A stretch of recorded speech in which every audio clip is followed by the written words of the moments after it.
لديه ميزة مذهلة. جوارديولا يعلق على عمر مرموش مع مانشستر سيتي. يفي بالغرض. كارجر يطالب ليفربول بضم لاعب من الدوري الإنجليزي لخلافة محمد صلاح. حدث خاص. مانشستر سيتي يقدم عمر مرموش لجماهيره قبل صدام كلوب برود. ليفربول يستهدف التوقيع مع نجم الدوري الألماني لخلافة محمد صلاح.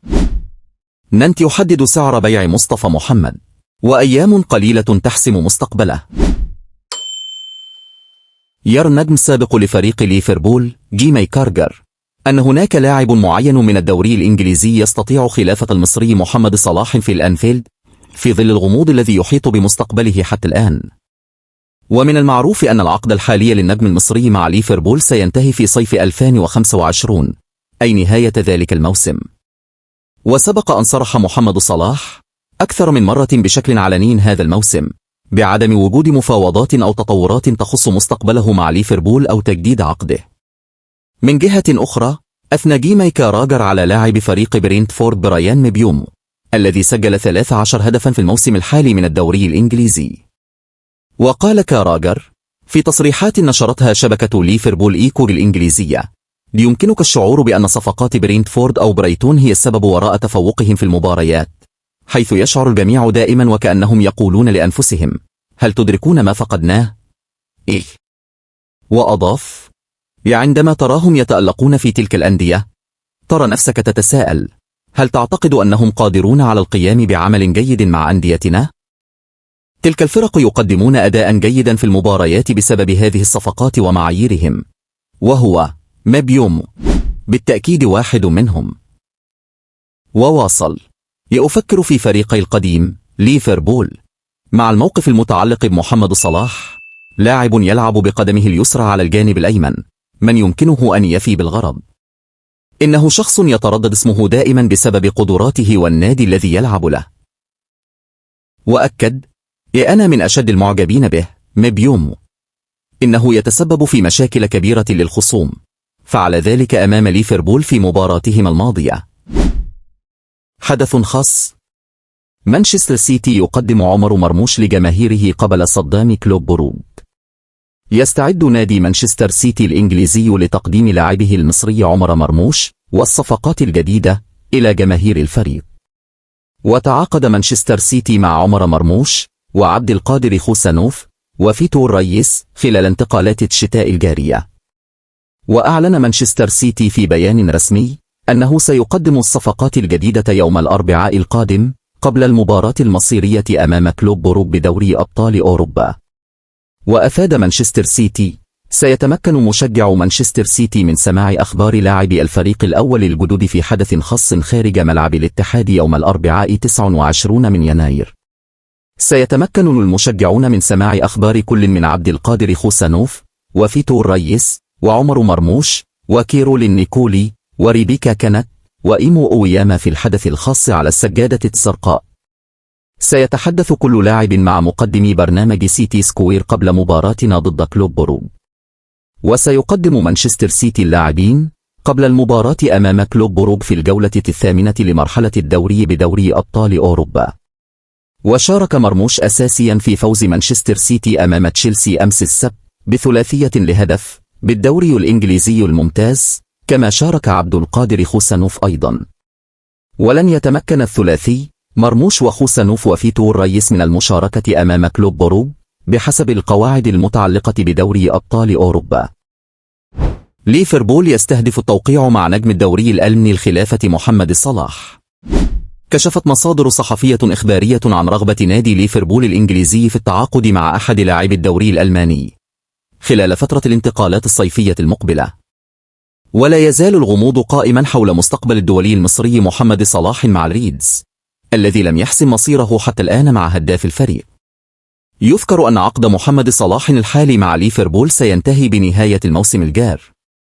ويحتل ليفربول صدارة ترتيب الدوري الإنجليزي الممتاز برصيد 53 نقطة، بينما يتواجد الريدز أيضا على صدارة ترتيب دوري أبطال أوروبا برصيد 21 نقطة. وبحسب ما جاء في شبكة الكورير ديلو سبورت، فإن إدارة ليفربول تستهدف التوقيع مع جناح بوروسيا دورتموند كريم أديمي في الميركاتو الصيفي المقبل.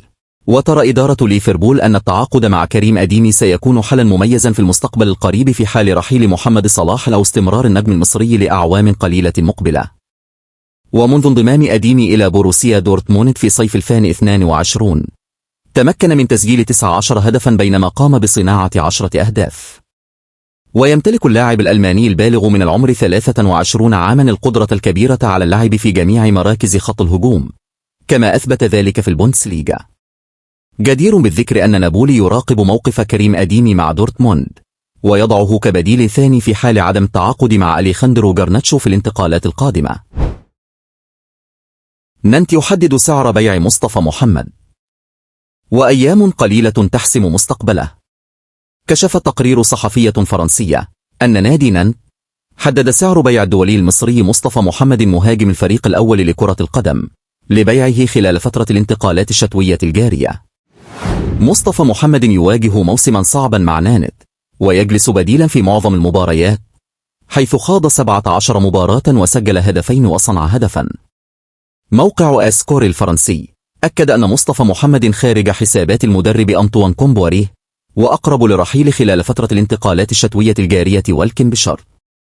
النادي الفرنسي يرى بأن صاحب 27 عاما هدفا للعديد من الأندية منذ الصيف، لذلك حدد سعر بيعه ب7 ملايين يورو. نانت يسعى لبيع مصطفى محمد من أجل الاستفادة المادية والتعاقد مع لاعبين يمكنهم تقديم الإضافة وإنقاذ الفريق من الهبوط هذا الموسم، حيث يحتل المركز 15 وتبعده 4 نقاط عن مراكز الهبوط رسميا، وفارق الأهداف فقط يضعه قبل سانت إيتيان، والذي يتواجد بمركز يخوض من خلاله مواجهة الملحق بنهاية الموسم للبقاء. وشددت التقارير على أن الأيام القليلة القادمة ستكون حاسمة في مستقبل مصطفى محمد، الذي يمتلك عروضا من الدوري الإنجليزي منذ الصيف الماضي، ولكن حتى الآن لم يتم التفاوض رسميا مع نانت. لديه ميزة مذهلة. جوارديولا يعلق على عمر مرموش مع مانشستر سيتي. أدلى بيب جوارديولا المدير الفني لفريق مانشستر سيتي بتصريحات صحفية بعد فوز فريقه على تشيلسي في الدوري الإنجليزي الممتاز. وفاز مانشستر سيتي على نظيره تشيلسي بنتيجة 3-1 ضمن منافسات الجولة 23 من الدوري الإنجليزي الممتاز على ملعب الاتحاد. وبهذه النتيجة ارتفع رصيد مانشستر سيتي إلى النقطة 41 في المركز الرابع في ترتيب الدوري الإنجليزي الممتاز، بينما تجمد رصيد تشيلسي عند النقطة 40 في المركز السادس.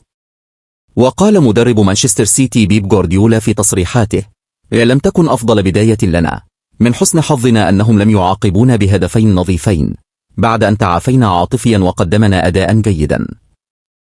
وأشار جوارديولا: لقد استحوذنا على الكرة أكثر من المباريات الأخيرة، كان ذلك مهما حقا. وعن عبد القادر خوسانوف: إنه لا يتحدث الإنجليزية، لذا لم أتحدث معه، سيكون بخير.